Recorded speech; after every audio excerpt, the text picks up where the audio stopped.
So when I sat with the audience, I was very, very satisfied because for each and every joke, I was just looking at the audience and I was trying to understand if they are falling for it, if they are enjoying it. And to be very honest, I had so much fun sitting with the audience and watching the film, and they did enjoy watching me on screen. So I'm very, very happy about it. Yeah, you acted these both two guys also, Vishwak and Deep కదా. So ఇద్దరు ఎవరితో చేసినప్పుడు బాగా difficult గా అనిపించింది act చేయడమా ఈమెతో combination scene दोनों में किसके साथ एक्टिंग करना टफ लगता है? मैं मेरे साथ एक किया ना Acting tough किसके साथ लगा? I think maybe Anudeep sir, because he's always on a roll fun, so it's difficult to control your laugh Not on laugh. screen. So maybe Anudeep sir, but I just had a lot of fun, to be very honest. ఇదంటే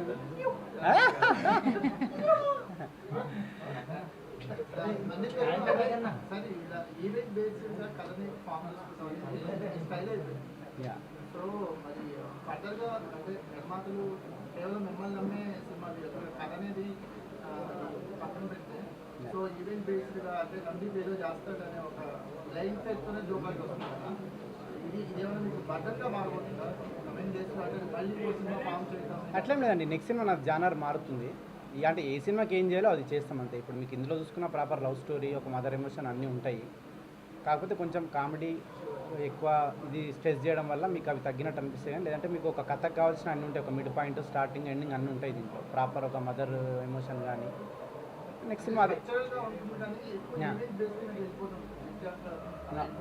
అంటే అదండి. అంటే audience high ఇవ్వాలి కాబట్టి కొంచెం ఈ జానర్కి అది సరిపోతుంది అన్నట్టు. బట్ వన్స్ అది ఏ సినిమాకు ఏం కావాలో అది ఇద్దాం అనేది అంతే.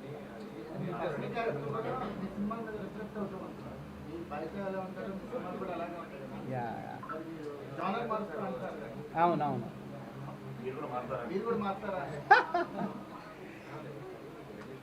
అంటే అది ఇప్పుడు నేనేం చేయలేను. అంటే అదే మీరు అన్నట్టు నేను కనిపిస్తున్నా అంటారు స్క్రీన్ మీద. సో బట్ జానర్ మారిస్తే మేబీ ఆ ఇన్నోసెన్స్ అంటే వేరే జానర్ మార్చిన ఎమోషనల్ సినిమా తీసినా, ఒక ఇన్నోసెంట్ ఆ సినిమా తీసినా కానీ అంటే ఇక అన్ని క్యాలిక్యులేషన్స్ లేవండి నాకు. ఆ సినిమాకి ఏం కావాలో చేస్తా. ఇక మరి నేను కనిపిస్తానా లేదా అనేది ఇక నా చేతిలో లేదు కాదు. అవును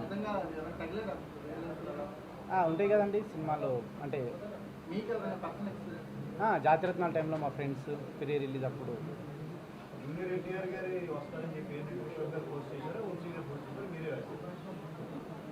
లేదండి, డిస్కషన్ అందరం డిస్కస్ చేసుకొని రాసింది అది. చెప్పండి.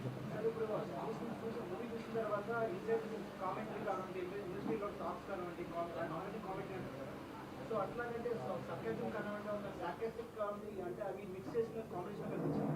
అంటే ఒక స్లాప్స్టిక్ కామెడీ అయిపోయింది. ఏం ఇవ్వాలనుకుంటుంది మూడుగా? ఫైనల్గా ఆడియన్స్కి ఇవ్వాల్సింది ఫ్యామిలీ ఎంటర్టైనర్ అండి. బట్ ఎక్కడ అయితే ఫ్యామిలీ సినిమా గురించి చెప్పాల్సిన సెటైర్ అయిందో అక్కడ సెటైర్ వేసినాం అంతే. బట్ ఫైనల్గా ఫ్యామిలీ ఎంటర్టైనర్ తీయాలనుకుంది అంతే. బట్ ఎక్కడైతే స్కోప్ ఉంటుందో అక్కడ ఒక విషయం చెప్పొచ్చు అన్నప్పుడు అక్కడ మేము ఆ రైటింగ్ ఉంటుంది అంతే.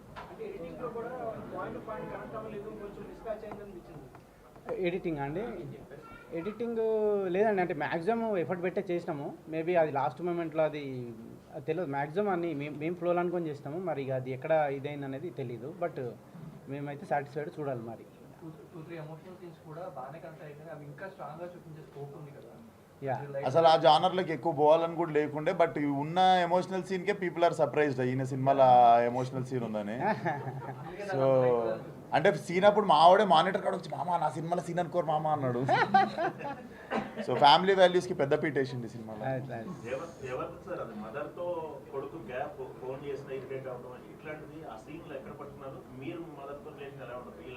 నాకు బాగుంటుంది. మరి కోమల్కి ఎందుకు అట్లా?